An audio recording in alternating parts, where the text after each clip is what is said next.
Sizlar bilan birgalikda soat tayyorlaymiz.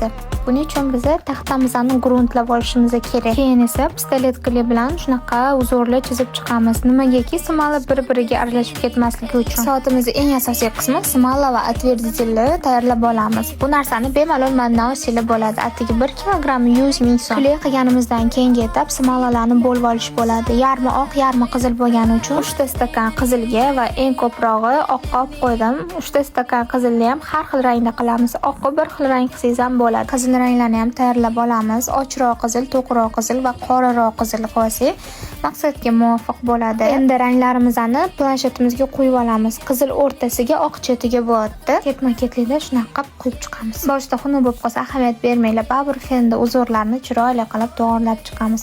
Oxirida qora rangini qo'yib, har joyiga shunaqa yoyib chiqsak, tushunarsiz va qiziqarli chiziqlar bizda paydo bo'ladi. Endi chetiga oq rangni qilamiz. Menda shu yerda bitta xato ketgan, ranglar bir-biriga o'tib ketgan.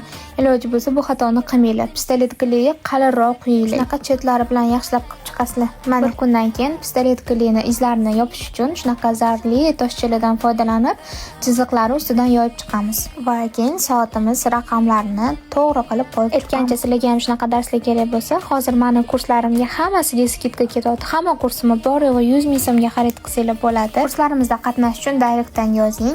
Endi soatimizga finish smola qilamiz. Bu smolaga rang solmasak bo'ldi. Yaxshilab smola bilan отвердитель aralashtirganimizdan keyin ustidan shunaqa yoyib chiqamiz. Va bir kundan keyin soatimiz почти tayyor bo'ladi. Finish smolasi ham qotdi. Endi buni teshib, mexanizmlarni o'rnatib olsak bo'ldi. Shu soatimiz tayyor. Buni qizil emas, xohlagan rangingizda qilsanglar bo'ladi o'rtasini. Hoziroq menga obuna bo'lsangiz, bunaqa darslarni juda ham ko'pini tekinga o'rganasiz. Soatimiz qanaqa chiqdi? Fikrlarni kommentariyada qoldiringlar.